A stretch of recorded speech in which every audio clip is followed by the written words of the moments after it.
Hello everybody and welcome to a different type of product spotlight brought to you today by Carro Smart Fans and Lighting. A little while back I put up a poll on my community tab for about 24 hours to see if you guys would be interested in me getting involved with Carro's influencer campaign. It seemed like the great majority of people were interested in seeing the product, so while I'm sort of squeezing this into my schedule and have to do a slightly different format because of that, I didn't want to pass up the opportunity. From the poll I took, I was interested to see that the great majority of people have not heard of Carro before. I actually became familiar with them a couple of years ago when they were doing a Kickstarter campaign to launch their product here in the US. I was served a number of ads on social media promoting it, and that sort of caught my initial attention. What really caught my attention was when they opened a space at the Dallas Market Center last year for Lightovation. From the unique approach of the Kickstarter to their showroom at Dallas Market Center in such a short period of time, I was getting really interested in what they were offering. A lot of their products are pretty unique and in a pretty specific niche of styling.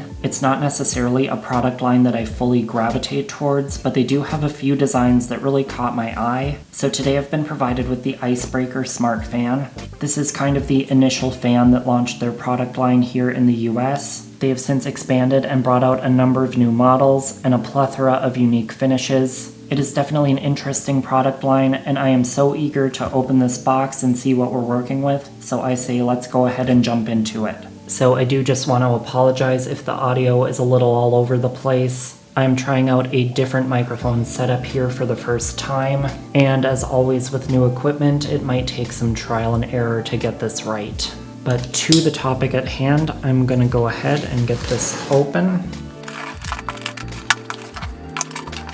Okay, so straight away, I don't usually do unboxing videos in this sort of format, so I don't usually talk much about packaging. But I was messaging back and forth with another fan collector recently, and we were kind of talking about packaging, and I was thinking maybe I'd like to talk about it more. Obviously, styrofoam has been the tried and true way to transport ceiling fans safely and effectively. Of course, you don't want products to arrive damaged, but over the past few years, I've seen a few manufacturers try to move to some more eco-friendly options, and straight away I'm appreciating that that's kind of what I'm seeing here. A lot of recyclable cardboard and paper materials. It looks like there's only really plastic where it's necessary. So props to Carro on that. We'll see if there's any damage on anything as we go. But aside from the blades being kind of loose here, everything looks really secure and pretty good. So I'm probably going to throw you into a time lapse here while I get everything unpackaged, and I'll break in if there's anything that I need to cover.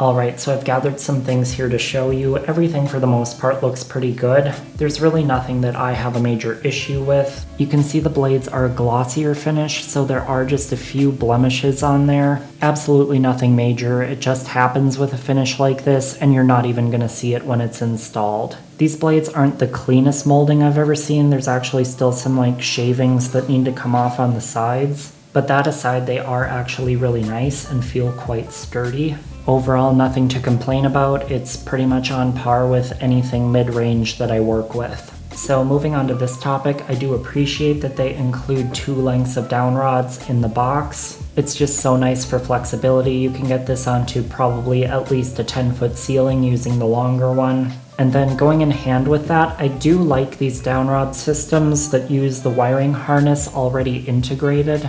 I don't think they're always the most conducive solution, but they do usually make installation pretty easy. It's all just plug and play. You don't have to make a bunch of connections up at the ceiling box. And when you're dealing with having to shove any type of receiver up into that mounting bracket, reducing the wiring up there is an immense help. So to each their own on this type of system. I can go either way on it, but I do think it is nice. So those are some of the initial thoughts after unboxing. I think I'm going to grab the instruction manual and we can start assembling. I can pretty much figure out installation for most ceiling fans, but I do try to follow the instructions on any type of install video I do for anybody trying to follow along. Alright, so blade installation is first. They recommend taking this part of the packaging and setting the motor upside down in it. I actually like when manufacturers make this type of recommendation. It helps avoid damage to the parts. Alright, so I just dug through all the packaging again and found 2 more hardware bags, which is no big deal. I assume they just shook loose. Make sure you look through your packaging before you throw everything away.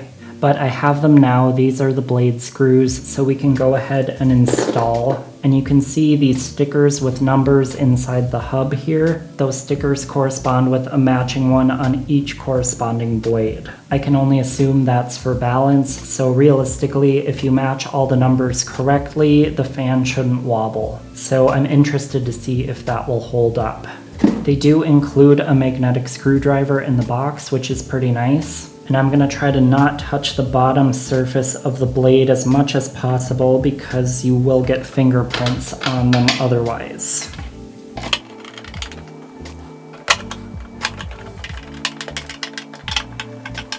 I'm tightening until snug, but not over tightening because we don't want to crack any of that plastic. And I'm not entirely upset about all of the plastic construction on this fan. I've worked with plenty of others that have a similar build. It's better for damp environments, nobody can argue against that. When it is executed well, I have no issue with it whatsoever. And so far I am liking the build quality of this one, so I have no complaints.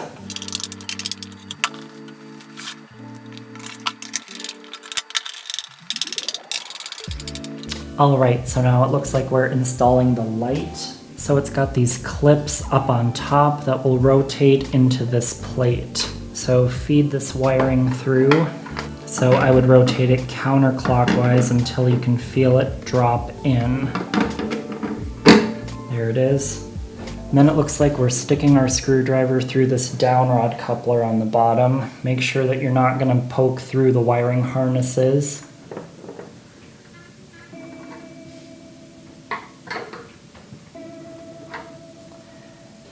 Okay, so the screwdriver they provided me does not fit through there.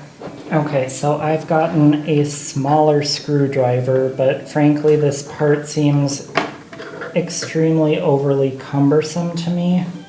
And I would just wait until you have the fan on the ceiling and then install the light kit. So I am attempting to hold that and rotate this light kit into place, which it's... oh, there it goes. I believe that is where I want it to be. And I'm gonna grab this teeny tiny screw from the one hardware bag. And then there's this one little opening in the circuit board that I'm gonna insert it through and tighten.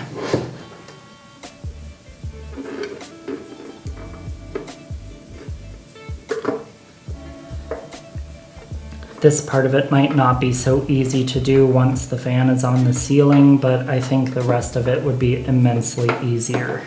So then it looks like inside of here we need to make these wiring connections. One has 2 pins, one has 3 pins. It's pretty obvious which connector goes with which. And then you place in this cap and it tells you which direction you need to go to tighten it. Now it looks like we're going to flip the fan entirely over and do the downrod.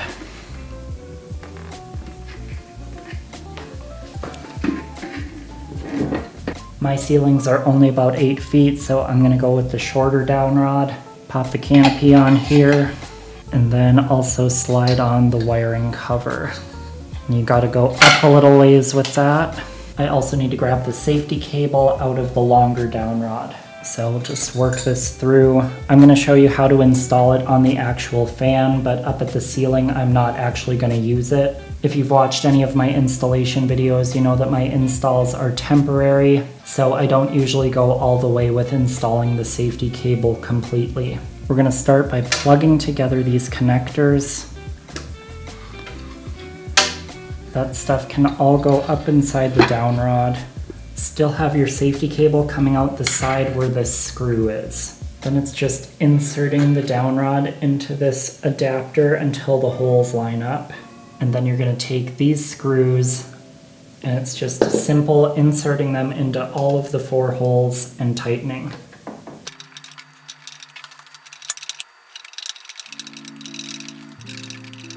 For the safety cable, remove this screw. insert it through the cable and then reinstall.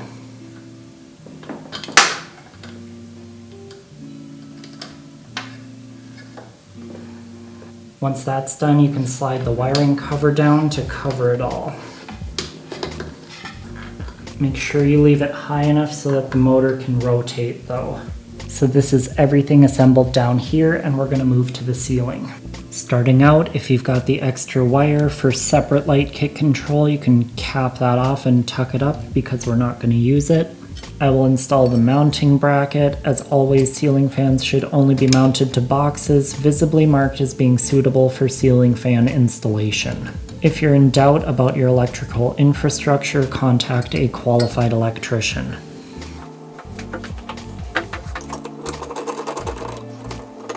Tightening up until it's snug against the ceiling.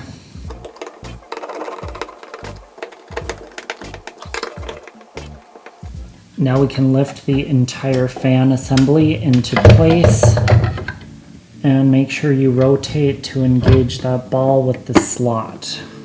Onto the wiring, we're going to connect the green and yellow with the ground from the building structure, in my case bare copper, and I can actually push that connection up into the box and out of my way. Now I've grabbed my receiver, and that is just a simple white to white and black to black connection. I'm going to have to cut the insulation on this back a little bit to get them under the wire nuts.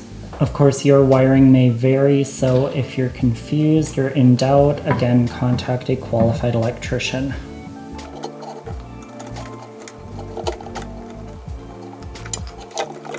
So with that, I can push those wiring connections up as well. And at this point, if you were going to install the safety cable, you could do that, but I am just going to tuck mine away. I'm going to plug these connectors together, and then I'll pull the excess through to the other side and nestle this in here. And it looks like that's in far enough, so then you just kind of tuck the wiring and any excess safety cable around.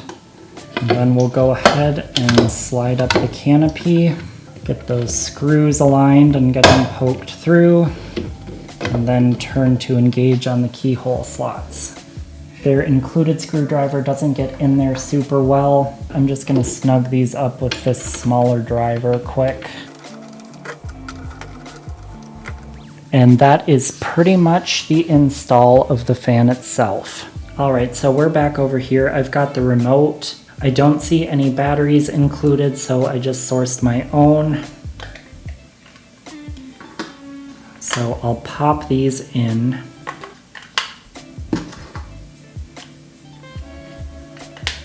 And then it's got instructions right on the back for how we have to set this up. So let me go ahead and get readjusted again and we'll take a look. Alright, so I am all set up here. I'm going to turn on the power. I will press and hold the light button for 5 seconds. We should get a beep and it should be paired.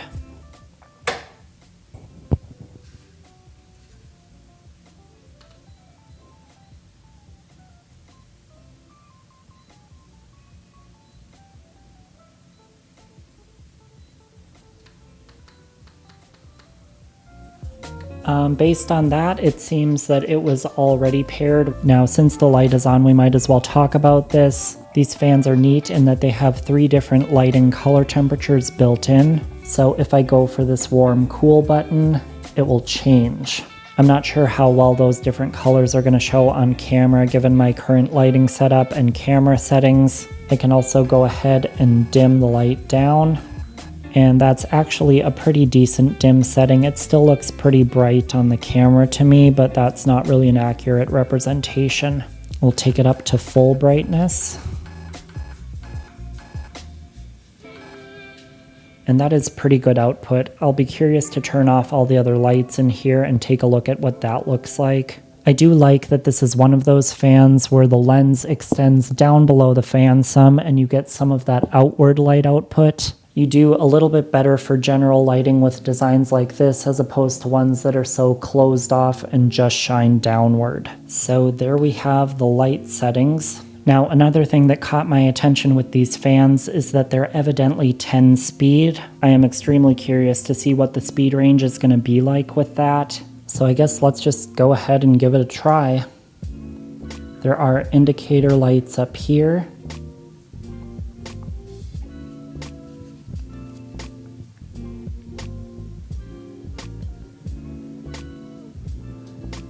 Bumps up to that higher speed to get going, it looks like.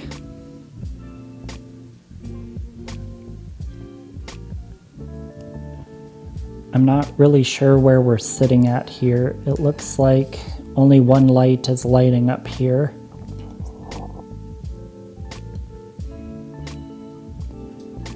So I guess that must be the lowest setting, which unfortunately is not what I was hoping for. I was really hoping with 10 speeds that we would get a nice aesthetic slow, low speed. On the bright side, I am feeling quite a bit of airflow. Performance is very quiet. I'm not getting any of that high-pitched stuff from the motor or control system. Overall, pretty nice performance there. I guess we can go ahead and take it up to high speed.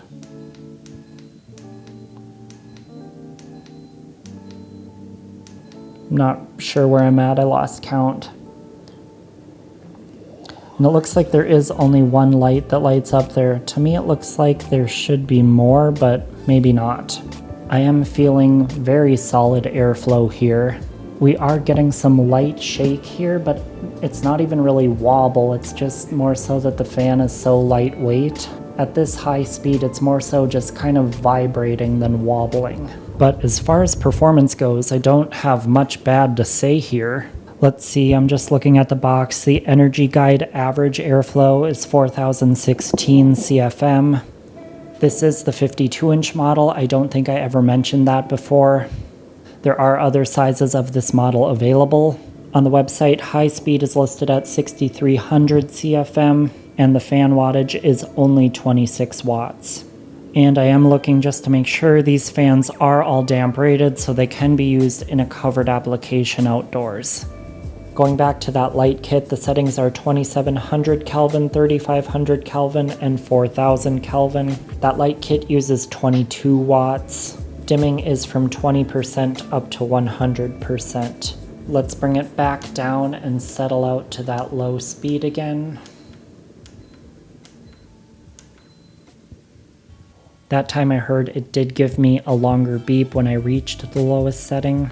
This to me looks slower than what we were at before, but this low speed setting is somewhat closer to what I was looking for. With 10 speeds I could take slower, but this is definitely not bad. I'm going to go ahead and reverse it so we can see what that process is like.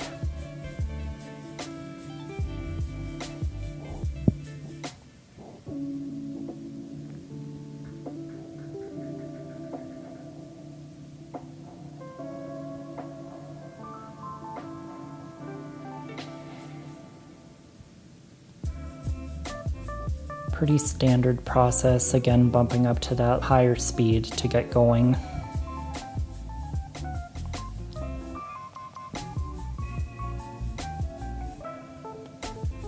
And we'll take it back to downdraft.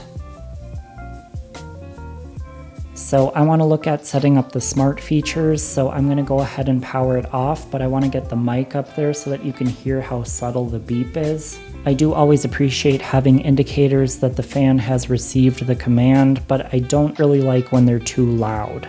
So this one is actually a really nice volume. Since this video kind of shows everything in one, I don't think I'm going to do a separate demonstration video straight away. I just want to run through the speeds quickly so that we can see kind of what the range is actually like. I just want to make sure I'm showing you a good scope of the operation. Alright, so once again I'm just starting out here on the lowest speed setting. I'm going to bump it up 1.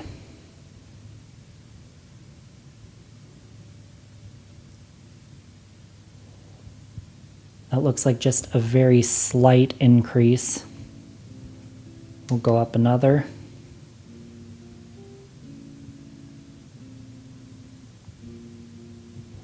Again, kind of the same thing, just really a few RPM extra. Again.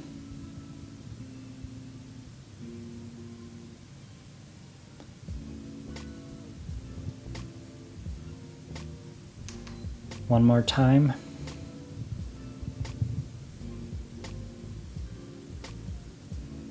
Now we're kind of in that medium range, which seems about right.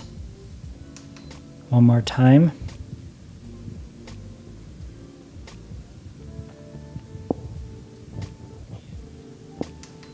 Again.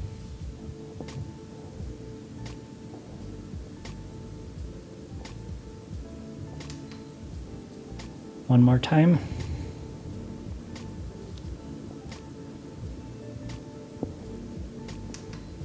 Again. And once again, I didn't keep count, so we'll go up again. Oh, I think that's the highest setting. I got the longer beep.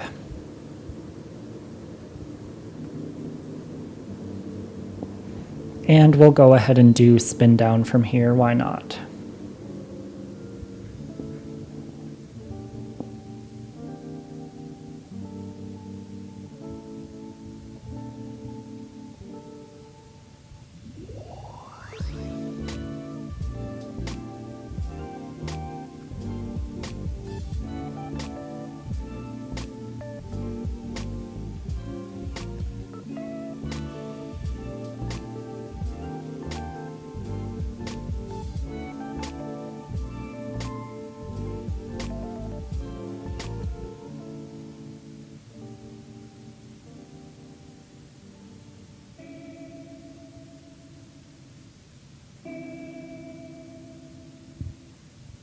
This fan does seem to have a longer spin down time than most fans with DC motors and a similar design would. That is interesting, and it does seem to have a pretty smooth operation in that regard.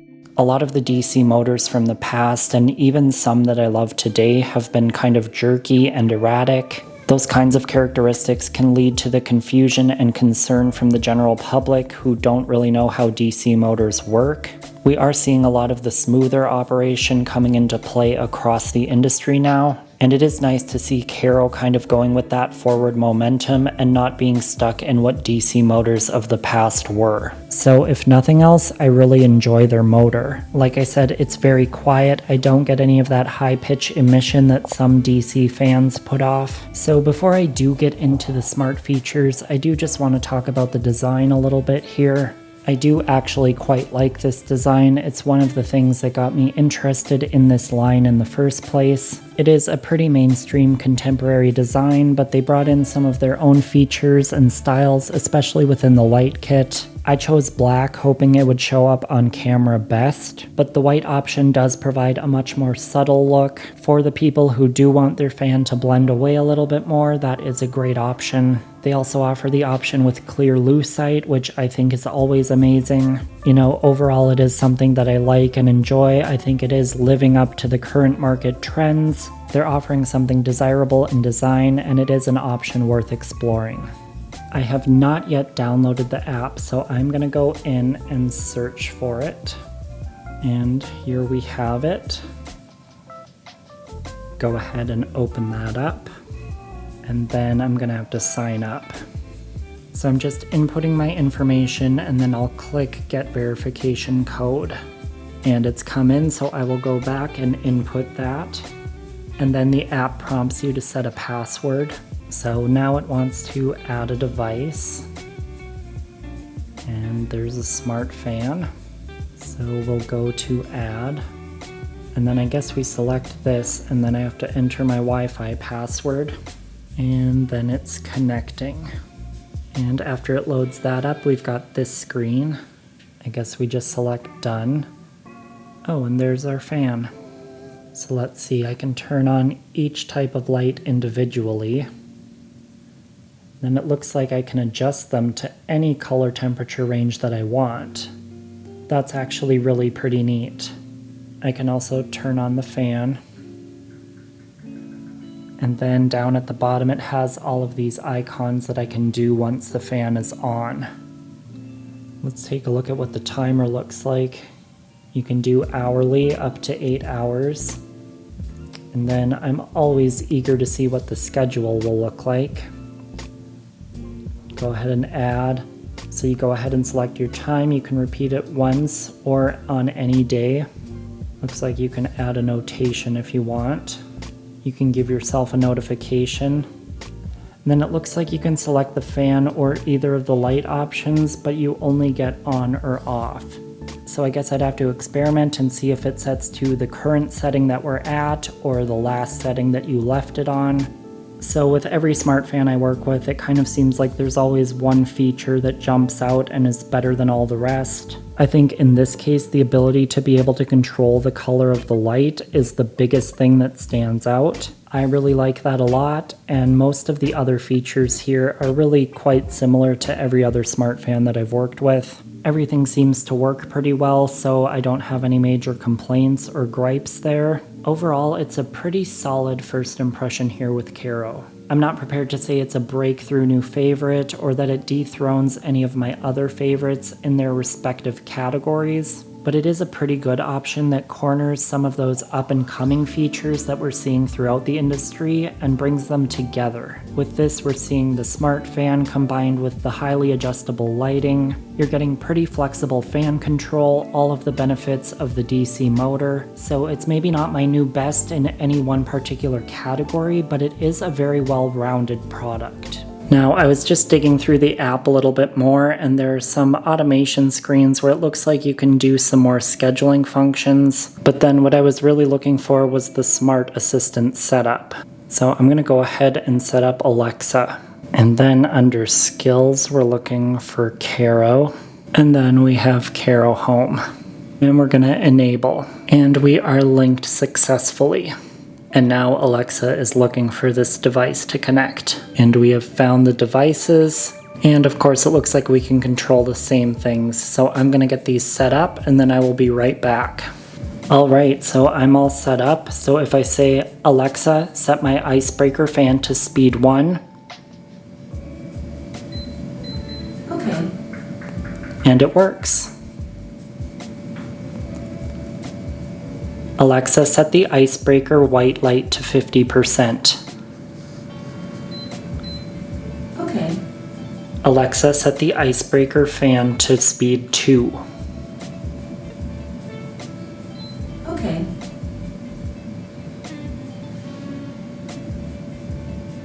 So it appears that this can actually set to each individual speed, which I like. Alexa, set the Icebreaker fan to speed 5. Okay. Alexa, set the Icebreaker fan to 10. Okay. So you don't have to say speed, that's nice. Alexa, set the Icebreaker fan to 1. Okay.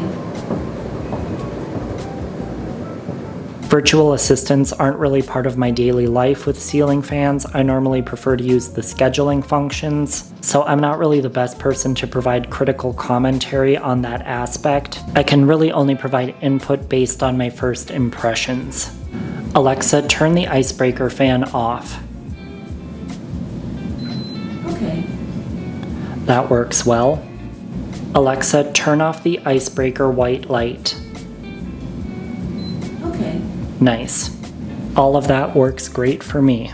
Overall today I am impressed with the product and there's really nothing negative to say about it. My only major thing is a couple of small details in quality control and maybe just a few refinements and tweaks to elevate the styling. As I've kind of mentioned a few times throughout the video, Carro's entry into the North American market hasn't been exactly typical. With a product like this, you don't always know what you're gonna get, which is really why I've been wanting to try one out for myself. It delivers on what I think is a decent build quality for the price range. Performance is great for a 52-inch fan. It delivers over 6,000 CFM on high speed, which is really that kind of key number that I look for in a fan that can go outdoors. I think the versatility and functionality of the light kit is great. This is really the first product I've worked with that has that adjustable color spectrum. I am hoping that we're going to see more and more of that throughout the entire industry as things go along. The smart features seem to be functional and, in my experience, easy to set up.